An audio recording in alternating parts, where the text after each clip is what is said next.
Today, I'm going to show you something you just haven't seen before. It's a business model that's working extremely well to actually solve hunger and poverty in Africa while making money.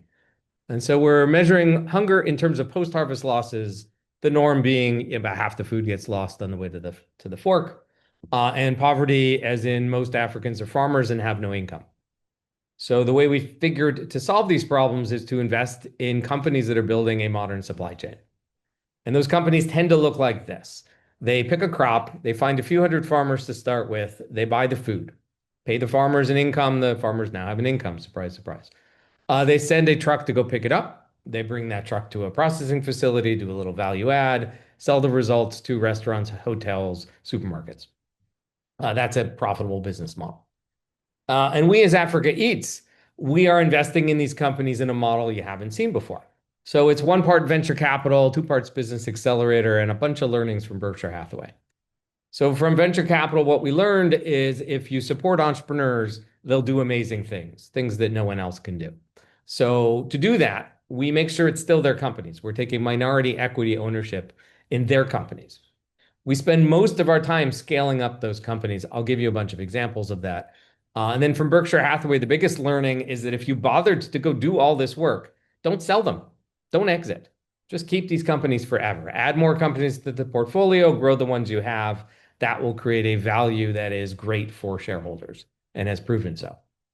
We have details on this that's way beyond 5 minutes in a book called Berkshire Africa. Second edition is out on Amazon right now. All right, how well did it work?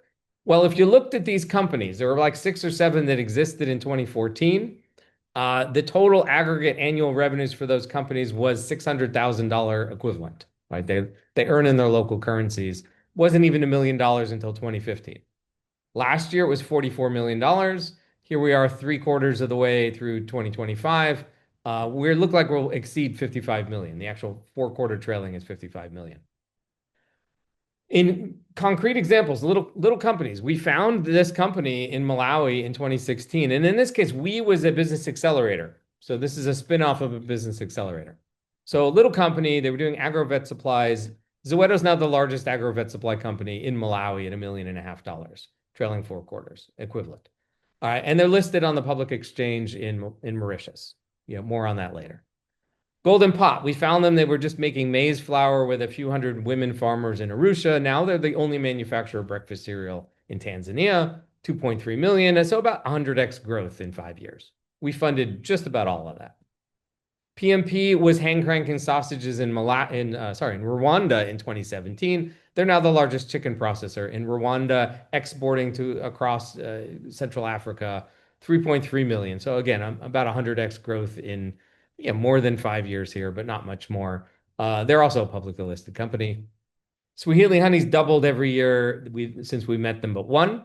That year they only grew by 50%, and still they're only the second largest honey and beeswax company in Tanzania, our largest exporter. AgroSupply has a model no one else uses for selling seeds to farmers. It's working really well. They're only 56 times bigger in 5 years.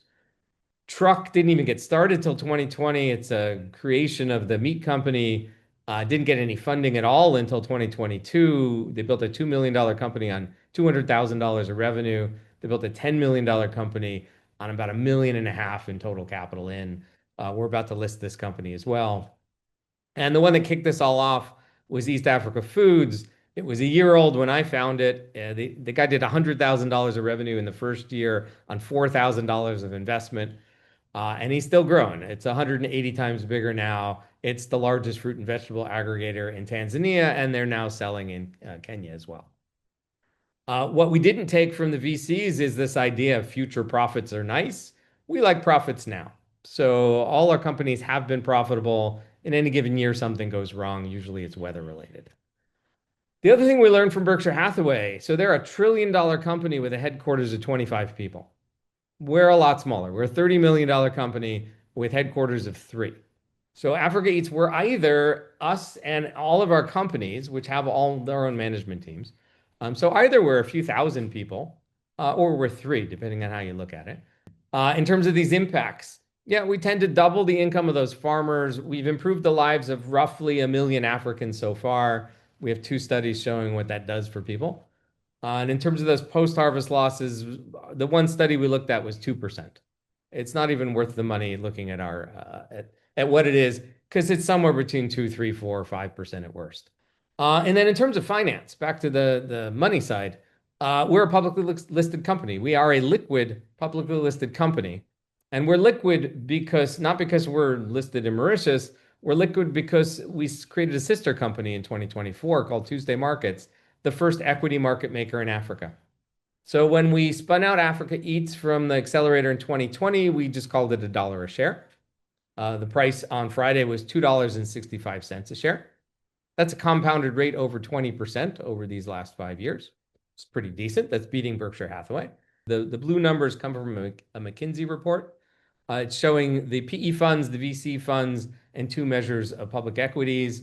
For 1 year, 3 year, and 5 year, we've beaten them all. This is done on 14 million in capital. The market cap's $31 million. So we've more than doubled the value of the company in 5 years. We plan on continuing to do this for decades to come. The use of funds is to continue the growth of the existing companies and then to add more companies to the portfolio. The latest one was in October. We'll be listing more on the stock exchanges, plural, as fundraising, not as exits, but as a way to bring in more capital for these companies.